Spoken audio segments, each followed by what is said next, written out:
നമസ്കാരം. പശ്ചിമേഷ്യയിൽ യുദ്ധമേഘങ്ങൾ കനക്കുന്നതിനിടെ ഇറാനെ മുട്ടുകുത്തിക്കാൻ അത്യാധുനിക യുദ്ധവിമാനങ്ങളുമായി ഇസ്രായേൽ. അമേരിക്കയിൽ നിന്ന് കോടികൾ വിലമതിക്കുന്ന F-35 സ്റ്റെൽത്ത് ഫൈറ്ററുകളും ബോയിങ്ങിൻ്റെ F-15IA വിമാനങ്ങളും വാങ്ങാനുള്ള പ്രതിരോധ കരാറിന് ഇസ്രായേൽ ഔദ്യോഗികമായി അംഗീകാരം നൽകി.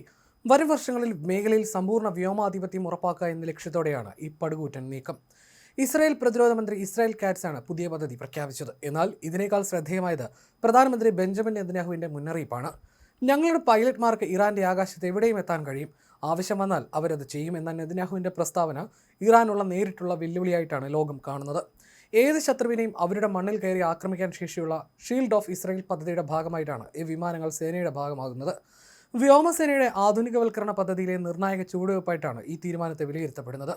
മേഖലയിലെ സുരക്ഷാ വെല്ലുവിളികൾ നേരിടുന്നതിനും തങ്ങളുടെ സൈനിക മേൽക്കോയ്മ നിലനിർത്തുന്നതിനും ഈ യുദ്ധവിമാനങ്ങൾ അത്യന്താപേക്ഷിതമാണെന്ന് ഇസ്രായേൽ പ്രതിരോധ വൃത്തങ്ങൾ സൂചിപ്പിക്കുന്നു. ഞായറാഴ്ച പ്രതിരോധ മന്ത്രാലയമാണ് ഇക്കാര്യം വ്യക്തമാക്കിയത്. പ്രതിരോധ മന്ത്രാലയത്തിൻ്റെ പദ്ധതിക്ക് മുതിർന്ന മന്ത്രിമാർ ഉൾപ്പെട്ട ഡിഫൻസ് പ്രൊക്യൂർമെൻറ്റ് കമ്മിറ്റി കഴിഞ്ഞ വാരാന്ത്യത്തിൽ അംഗീകാരം നൽകിയിരുന്നു. ഇതനുസരിച്ച് ലോക്ഹീഡ് മാർട്ടിനിൽ നിന്ന് 4ാമത്തെ F-35I സ്ക്വാഡ്രണും ബോയിങ്ങിൽ നിന്ന് 2ാമത്തെ F-15IA സ്ക്വാഡ്രണും ഇസ്രായേൽ സ്വന്തമാക്കും. 10,000 കോടി ഷെക്കൽ മൂല്യം വരുന്നതാണ് ഈ കരാറുകളെന്ന് മന്ത്രാലയം പ്രസ്താവനയിൽ വ്യക്തമാക്കി. വരും കാലയളവിൽ US സർക്കാരുമായും സൈനിക വിഭാഗങ്ങളുമായുമുള്ള കരാറുകൾ അന്തിമമാക്കുന്നതിനുള്ള നടപടികളുമായി മുന്നോട്ട് പോകാൻ പ്രതിരോധ മന്ത്രാലയ ഡയറക്ടർ ജനറൽ അമീർ ബ്രാം US മന്ത്രാലയ ദൗത്യ സംഘത്തിന് നിർദ്ദേശം നൽകി.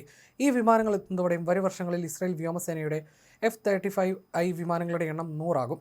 അത്യാധുനിക F-15EXൻ്റെ ഇസ്രായേൽ പതിപ്പായ F-15IA വിമാനങ്ങളുടെ എണ്ണം 50ആയും ഉയരും. നിലവിൽ ഇസ്രായേലിൻ്റെ പക്കൽ 48 F-35I വിമാനങ്ങളാണുള്ളത്. ആദ്യഘട്ടത്തിൽ 50 വിമാനങ്ങൾക്കായിരുന്നു ഓർഡർ നൽകിയിരുന്നത്. 2023 മറ്റൊരു 25 F-35 വിമാനങ്ങൾ കൂടി ഓർഡർ ചെയ്തിരുന്നു. ഇവയുടെ വിതരണം 2028 മുതൽ ആരംഭിക്കുമെന്നാണ് പ്രതീക്ഷിക്കുന്നത്. 2024 25 F-15IA വിമാനങ്ങൾക്ക് ഇസ്രായേൽ ഓർഡർ നൽകിയിരുന്നു. ഇവയുടെ ആദ്യ ബാച്ച് 2031 മുതൽ ലഭിച്ചു തുടങ്ങുമെന്നും കരുതപ്പെടുന്നു. കഴിഞ്ഞ ഒരു വർഷത്തിനിടെ ഇറാനുമായി 2 തവണ നേരിട്ട് ഏറ്റുമുട്ടിയ സാഹചര്യത്തിലാണ് ദീർഘദൂര ആക്രമണങ്ങൾക്ക് വ്യോമസേനയെ സജ്ജമാക്കാൻ ഇസ്രായേൽ തീരുമാനിച്ചത്.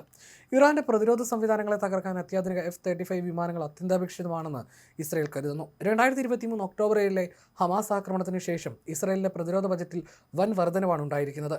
2026 ബജറ്റിലും പ്രതിരോധ മേഖലയ്ക്കായി റെക്കോർഡ് തുകയാണ് നെതന്യാഹു സർക്കാർ നീക്കിവെച്ചിരിക്കുന്നത്.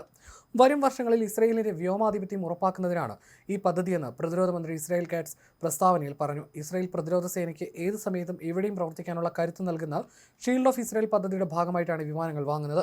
നിലവിൽ ഇസ്രായേലിന്റെ പക്കൽ നിരവധി F-35 വിമാനങ്ങൾ ഉണ്ടെങ്കിലും സേനയുടെ ശേഷി വർദ്ധിപ്പിക്കുക എന്ന ലക്ഷ്യത്തോടെയാണ് പുതിയ കരാർ. ഗാസയിൽ ഹമാസിനെതിരെ നടന്ന കടുത്ത വ്യോമാക്രമണങ്ങളിൽ ഇസ്രായേൽ വ്യോമസേന നിർണായക പങ്ക് വഹിച്ചിരുന്നു.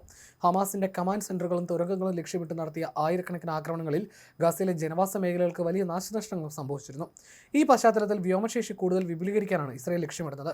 ഇറാന്റെ തന്ത്രപ്രധാനമായ കേന്ദ്രങ്ങളെ ലക്ഷ്യമിട്ട് നടത്തിയ ആക്രമണങ്ങളിൽ ഇസ്രായേൽ വ്യോമശക്തി വലിയ രീതിയിൽ പ്രയോജനപ്പെട്ടിരുന്നു. ഇറാന്റെ പ്രതിരോധ സംവിധാനങ്ങളെ തകർക്കാൻ അത്യാധുനിക യുദ്ധവിമാനങ്ങൾ അത്യന്താപേക്ഷിതമാണെന്നും ഇസ്രായേൽ കരുതുന്നു.